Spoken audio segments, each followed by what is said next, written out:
সংবাদ পরিবর্তনের তরফ থেকে আপনাকে স্বাগত জানাচ্ছি।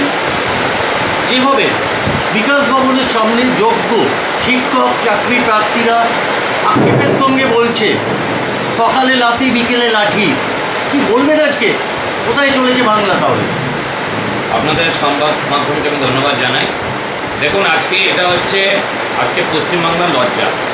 তার কারণ আজকে আমাদের শিক্ষকদের আগে বাংলার মানুষ, আজকে আমরাও যখন পড়াশোনা করেছি আমরা যেভাবে সম্মান দিয়েছি, আজকে শিক্ষকদের আজকে মাটিতে বসে থাকতে হচ্ছে, রাতের পর রাত কাটাতে হচ্ছে, এবং তাদের আজকে পরিবারগুলো আজকে 26,000 যে আজকে শিক্ষক যাদের চাকরি চলে গেছে তাদের পরিবারগুলো দিশেহারা। তারা আজকে কীভাবে খাবে, কীভাবে করবে, তাদের পরিবার কীভাবে চলবে, এই নিয়ে তারা আজকে দিশেহারা। সেই জন্য বাধ্য হয়ে তারা আজকে রাস্তায় বসে আছে, রাতের পর রাত ওখানে কাটাচ্ছে, জলে ভিজছে, রোদে পুড়ছে, কিন্তু বর্তমান সরকারের এ নিয়ে কোনো ধরতে নেই।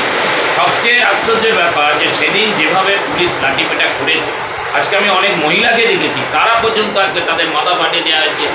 একজন শিক্ষকের দেখেছি তার পা দিয়ে রক্ত ঝরঝর করে পড়ছে। এগুলো খুবই লজ্জাজনক।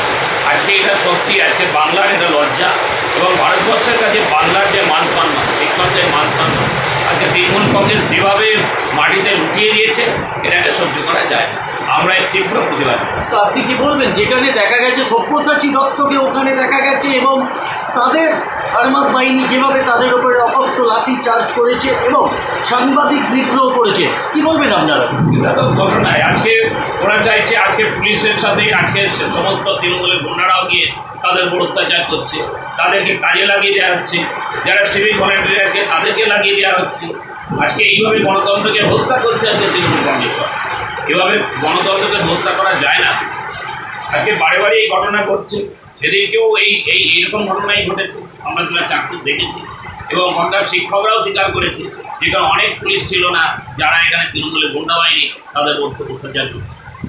সাংবাদিকদের উপরে আপনার আক্রমণ চালানো হয়েছে, আপনারা কোন চোখে দেখছেন? আজকে সাংবাদিকদের উপরে অত্যাচার হয়েছে, এটা অন্যায়। আজকে ভারতীয় জনতা পার্টি এটাকে সমর্থন করে না। আজকে ভারতীয় জনতা পার্টি যে সমস্ত রাজ্যে যে সমস্ত সরকার আছে আপনার উপরে তাকিয়ে দেখুন, সেখানে আজকে এই ধরনের ঘটনা আপনারা পাবেন না।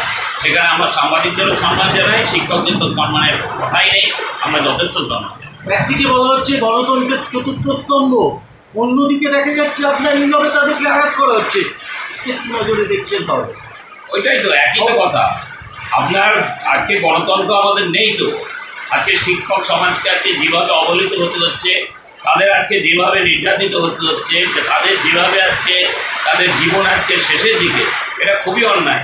এবং আগামী দিনে যে আমাদের ভবিষ্যৎ, আগামী যে প্রজন্ম, তারা আজকে কি শিখবে, তারা কাদের থেকে তারা শিখবে? আজকে জাতির যারা মেরুদণ্ড, আর সেটাই তো নষ্ট হয়ে যাচ্ছে। বাংলা আজকে শ্মশানে পরিণত হচ্ছে। সুতরাং এই বাংলাকে যদি রক্ষা করতে হয়, একমাত্র ভারতীয় জনতা পার্টি নরেন্দ্র মোদীজির হাতে বাংলাকে অর্পণ করতে হবে। আমরা মানুষের কাছে আবেদন জানাচ্ছি যে 2026-এর নির্বাচনে ভারতীয় জনতা পার্টিকে নিয়ে আসতে ক্ষমতায়, এবং এই তৃণমূল কংগ্রেসকে উৎখাত। ধন্যবাদ।